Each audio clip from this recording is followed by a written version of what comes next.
In a world defined by volatility, defense priorities are shifting fast. At this year's World Defense Show in Saudi Arabia, middle powers are no longer just buying hardware, they're looking for strategic partners. Türkiye and Saudi Arabia are at the center of that shift, exploring joint production, technology sharing, and deeper integration. From WDS 2026, I'm Yusuf Arab. Join me as we examine what this evolving defense landscape looks like on the ground.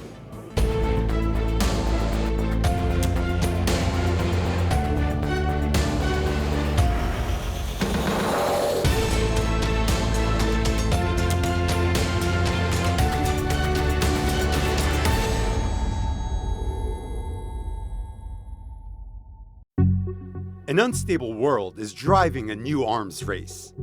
Global defense spending has surged to record levels as wars grind on in Europe and the Middle East, and tensions between major powers intensify. But the calculus is changing.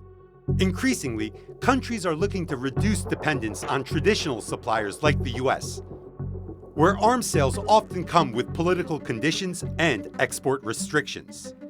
Instead, middle powers are seeking joint production, technology transfers, and long-term partnerships. In Saudi Arabia, Crown Prince Mohammed bin Salman's Vision 2030 sets a clear benchmark: localize 50% of the kingdom's defense spending. That ambition is reshaping procurement decisions and attracting new players.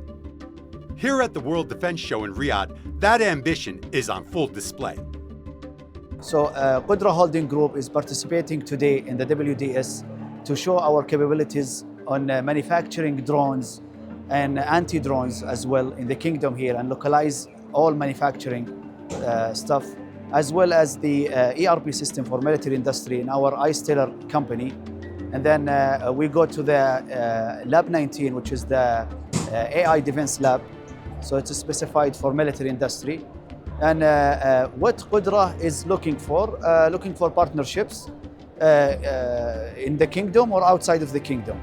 And our participation here today in WDS is to show the Saudi localization and to support the vision of 2030 in the kingdom. So we are trying to reach 50% to localize the the military industry here in the kingdom. So right now, we just had the report from GAMI, the General Authority for Military Industry, that we reached last year, we reached 24% of localization. And hopefully before 2030, we will reach 50%, inshallah. The World Defense Show has quickly become one of the region's largest defense platforms, bringing together global manufacturers, policymakers, and military leaders. This year's highlights include next-generation air systems, unmanned platforms, and expanding cooperation between Türkiye and Saudi Arabia, a partnership that reflects a broader transformation in the global defense landscape. So we had been running local military facilities for 10 years as FNSS in Saudi Arabia, and we had modernized over 1,000 vehicles for the Royal Saudi Land Forces. So previously we had that, and that program was finalized. Now we are looking for new partnerships, because we are not here to provide a system which is built and designed and produced in Türkiye. Actually, we are looking for a partnership to supply support for the Saudi industry, to give the transfer of technology delivered to Saudi Arabia, also build vehicles in Saudi Arabia with the Saudi Arabian workforce and facilities for the localization vision, which is the 2030 Saudi vision. So we want to be fulfilled to fit with this requirement by the Saudi government, and to support Saudi's defense industry with our products. And the cooperation doesn't stop there. In Riyadh, firms like Intra Defense Technologies are working alongside Turkish defense companies. It's part of Saudi Arabia's push to build its own industrial capacity under Vision 2030. What began as procurement is increasingly becoming partnerships, joint production, a transfer of know-how, and a defense relationship that's beginning to look long-term. So we're on the sidelines of the World Defense Show here in Riyadh, and Awesome. The company that you work at, Defense Technologies, one of the pioneers of Turkish-Saudi cooperation in the defense industry. Now, before we get into the questions, I actually want you to tell me a little about what the company does, or even show me, since we're here at the pavilion. That's great, Yusuf. We are here on the third instance of the World Defense Show. We have a lot of products to show, and of course with that we're showing our capabilities and what we've developed in partnership with Turkish companies over the last roughly a decade. We started with operations of unmanned systems with multiple Turkish partners. We have our long-range aircraft, which is, Habub. We have Asif 1 and Asif 2, more of a tactical aircrafts.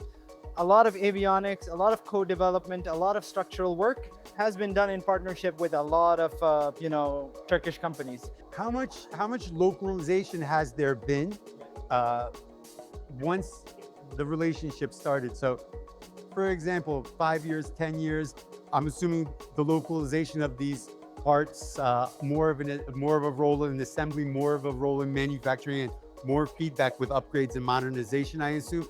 Tell me a little about that process, how the Saudi footprint has grown. Yes, yeah, this is something that was very important. It's good that you brought it up, because we did not only do manufacturing localization or engineering. However, we also did operations. For example, we were initially trained by Turkish pilots, and a small team was with them to do that, capability of flying air, UAV systems, etc. And over time, we've developed our own team, which have multiple pilots, payload operators, and technicians, all certified by the original OEMs and our partners. So it was not only manufacturing, but also the front line of operations, training, and then of course, when we come into product enhancement, it was in engineering. So to answer your question about how much, I would say we started off as little as 5%, and now we're hovering at 60-70% of localization. So I want to ask you mainly, like, when you're looking at the Saudi defense sector, when you're looking at the Saudi military and identifying the needs, what specific areas do you think cooperating with the Turks gives Interdefense a technical advantage, comparative advantage? That's a very good question. Since we've been with a lot of Turkish companies for a long time, we've built that rapport and that understanding between our partners, and we know what we're looking for, and mostly it's around cutting edge technologies, using AI to do analysis, making your inference models, using advanced computing technologies to do your operations, etc. That's what we're currently focused on: electronic warfare, cybersecurity, and the modern C5 ISR, where you mix all of them together into a very intense group of technologies together. And that's who we're partnering with in terms of our latest partners. It seems like lately the relationship between Turkey and Saudi Arabia is probably experiencing its best era ever. Are you seeing a positive trickle down from that geopolitical positive atmosphere into the defense sector, where you're seeing more Turkish companies represented, more offers to work together and coordinate together in the markets?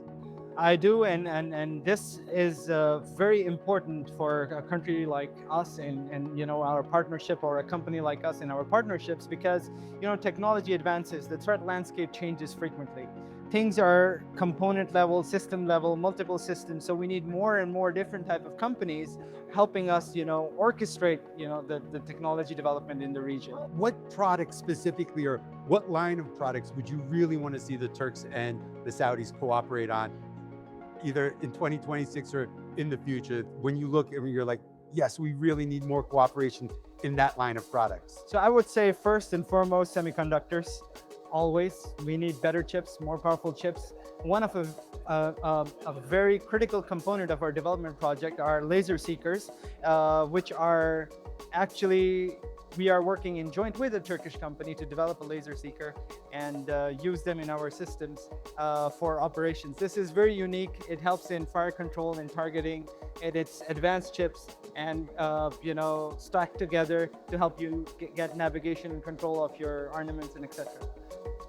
Interdefense is also working with Turkish companies for a scaled-up version of this tactical operations vehicle.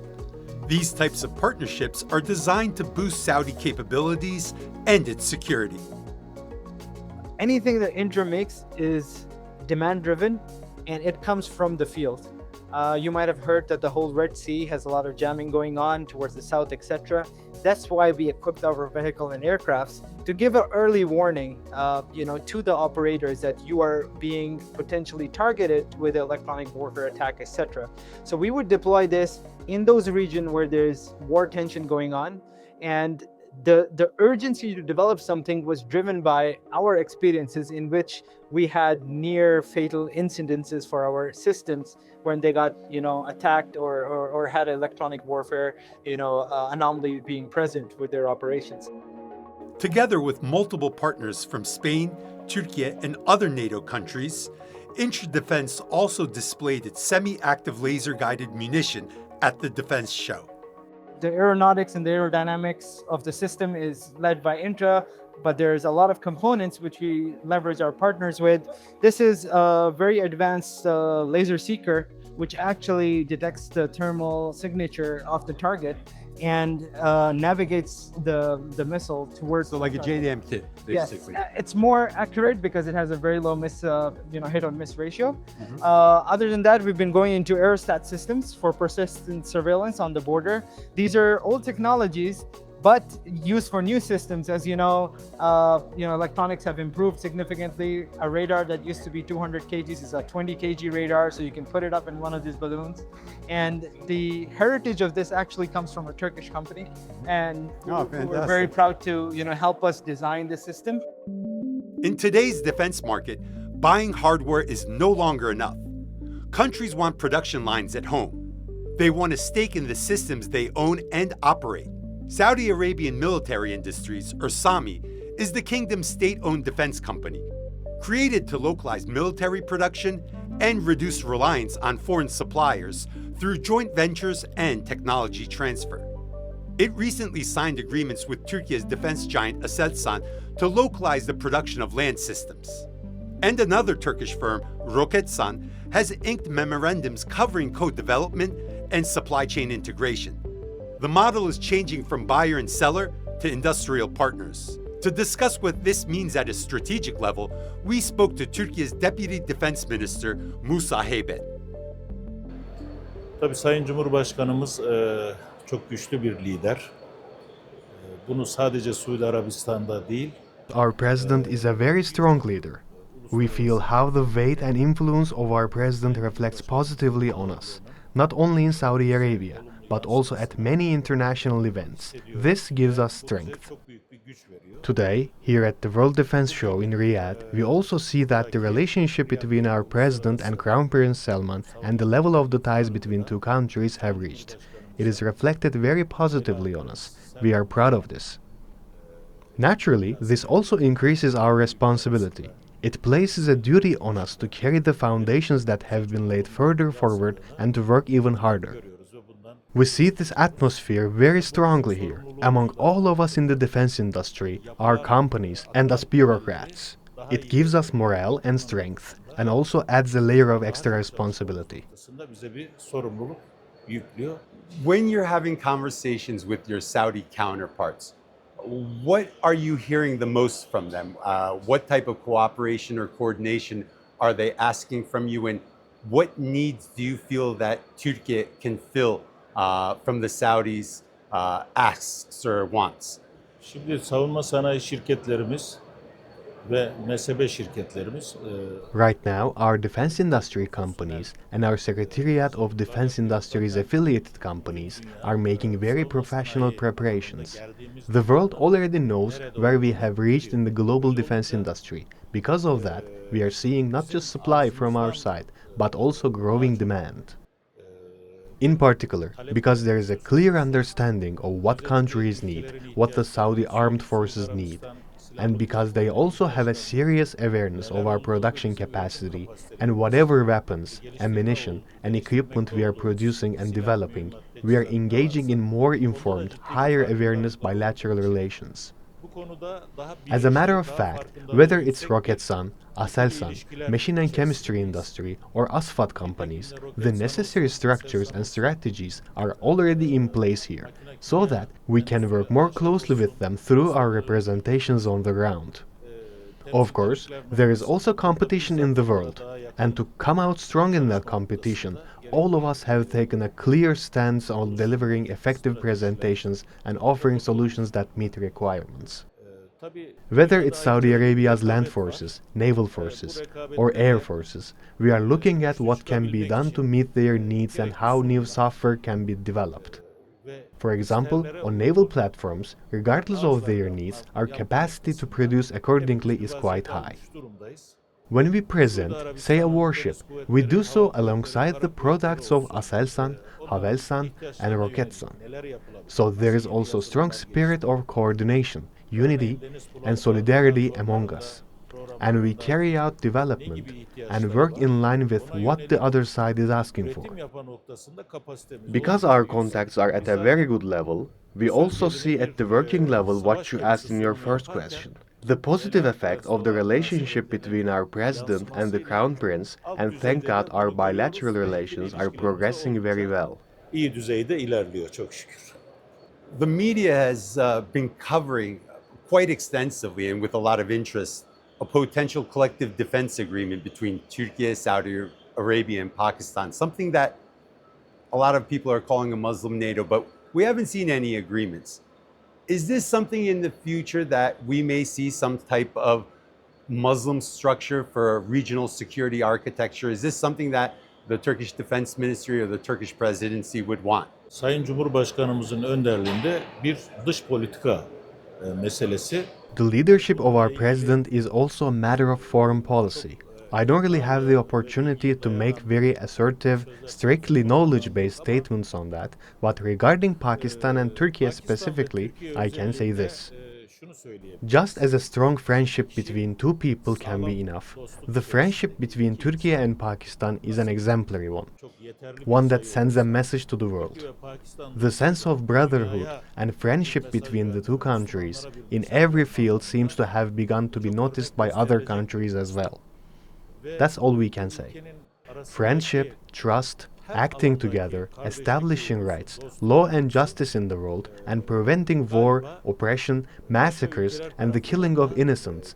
On these issues, these friendships and trust-based relationships and the use of common language are very important. At this point, we would all feel great happiness and pride if the Turkey-Pakistan relationship were to be extended and spread to other countries as well.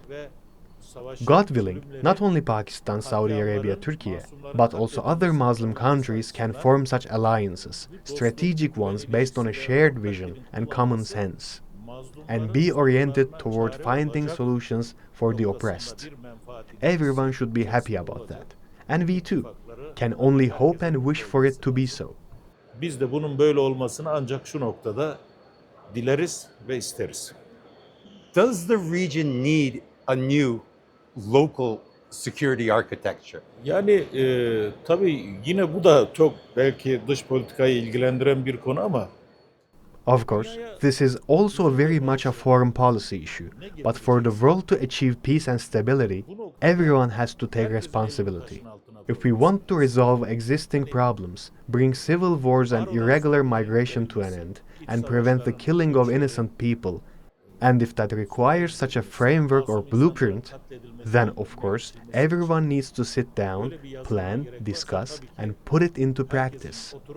Bunu planlaması, konuşması ve uygulamaya koyması lazım. We've seen Saudi Arabia and Turkey have more alignment on the conflicts in the region. The threat perception and the national security concerns for both countries are very similar.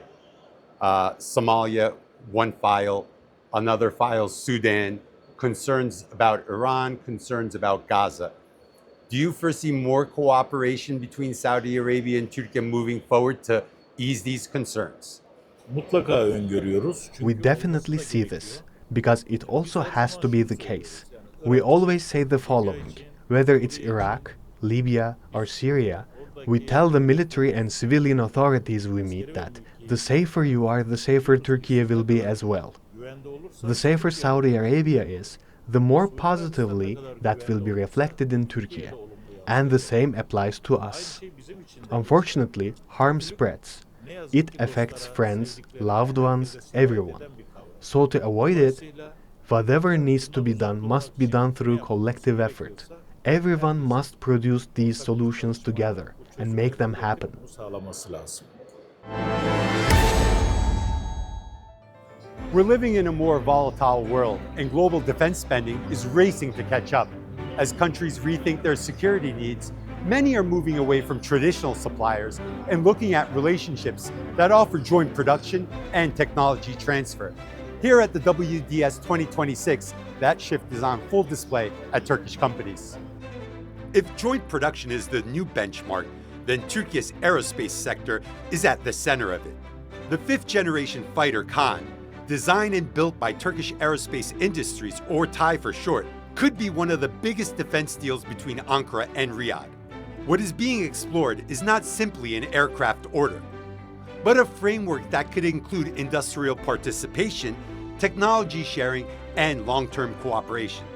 TAI has signed memorandums with Saudi authorities covering potential co-production of air platforms, including the Gökbey helicopter, aligning directly with Riyadh's push to localize defense manufacturing under Vision 2030.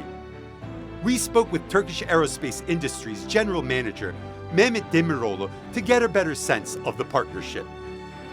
The World Defense Show is one of the biggest, I can tell, that we joined. This is the third one, and it is attracting lots of businesses from all over the world in defense and in aviation. Competitors, collaborations, partners, suppliers, everybody is here, and it's good to be here. And we changed our stage design this year, which is attracting lots of attention, and we are getting lots of positive comments as well. Now, I'm liking the design a lot. Very nice design. The Kaan over there, the Anka 3 over there. I want to ask you one thing, though. I mean, obviously, Saudi market, very, very important for everybody in the world. All the defense companies, very important for Türkiye.